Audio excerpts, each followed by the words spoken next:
Երկու աչքս էլ վիրահատել են, բայց անվճար, որովհետեւ կոպեկ ես չեմ տվել, բայց հետո փաստի առաջ եմ կանգնել, որ դեղորայքը շատ ու պետքա դեռ 3 ամիս սրսկվեմ, եթե ուզում են օգնեն տարեց մարդկանց, ուրեմն ամենակարևոր ուշադրությունը պետքա դնեն դեղորայքի վրա։ Լարիսա Գևորգյանը գոհ է, որ առողջության ապահովագրության շրջանակներում անվճար է վիրահատվել, բայց լիարժեք վերականգնվելու համար 150,000 դրամանոց դեղն ինքը պետք է գնի։ Տարակուսած է, ինչպես։ Թոշակառու մարդ եմ, ինձ որտեղից 150-ը, եթե չլինեն իմ երեխեքը, բարեկամները, հարազատները, ես պետքա կուրանամ նստեմ,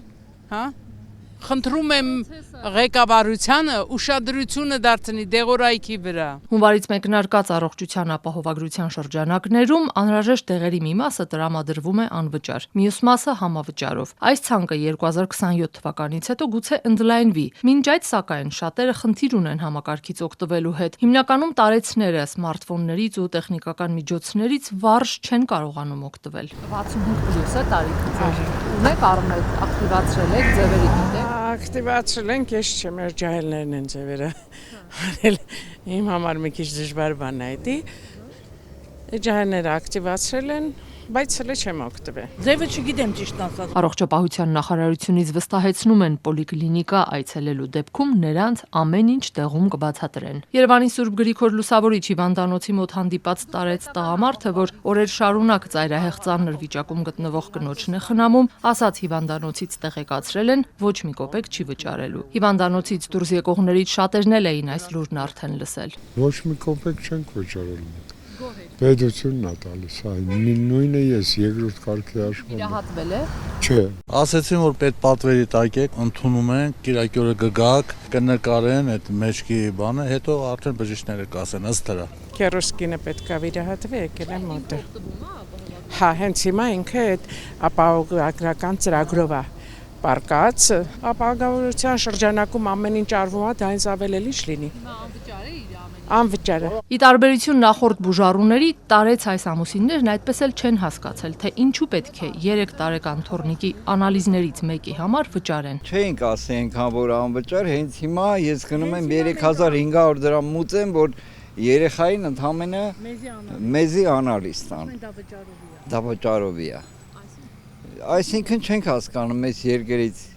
Ասում այդ անալիզը վճարովի է։ Էլի են վերցրել անալիզներ, անվճար։ Հիմա ասում են այս անալիզը վճարովի է։ Հիմա գնում ենք վճարենք։ 79-ամյա Գայանե Գրիգորյանը գոհ է տեղամասային բժշկից։ Հենց նրանից է տեղեկացել, որ ապահովագրության շրջանակներում ավելի շատ ծառայություններից կարող է օգտվել։ Այսօր դրանց հետևից առաջին անգամ պոլիկլինիկա էր եկել, բայց մի քանի ժամ սպասելուց հետո հերթն այդպես էլ իրեն չէր հասել։ Եկել եմ պոլիկլինիկա, գրել են ընթացքի մեջ է։ Սիրտը հիվանդային։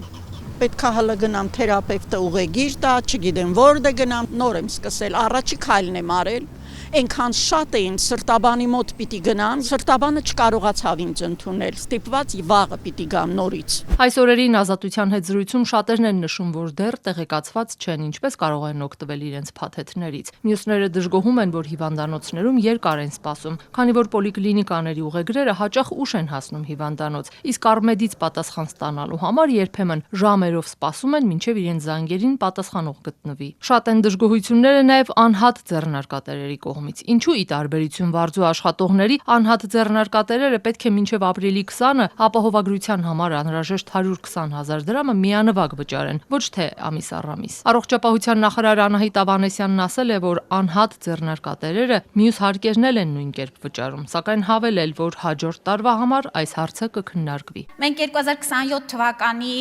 համար, երբ որ արդեն բոլորը կմտնեն այս կատեգորիայի անձանցից առանց արդեն 2,400,000 շեմը հաշվի առնելով, իհարկե նաև տեխնիկական որոշակի տարբերակված մոտեցումներ կիրառելով քննարկում ենք նրանց համար եւս ապահովագրավճարը դարձնելու որոշակի ժամանակային կտրվածքով բաժանելով։ Ապահովագրության առաջին փուլում այս տարի համակարգից կօգտվի 1,600,000 մարդ։ Պետությունը կվճարի մինչև 18 տարեկան երեխաների, 65 տարին լրացած քաղաքացիների, 18-ից 65 տարեկան հաշմանդամության առաջինից երրորդ խմբերում ընդգրկված անձանց եւ անապահովության 28 եւ ավելի միավոր ունեցող քաղաքացիների համար։ 200,000 դրամ եւ ավելի աշխատավարձ ստացողները նույնպես կարող են օգտվել, բայց ծառայությունների համար իրենք պետք է վճարեն։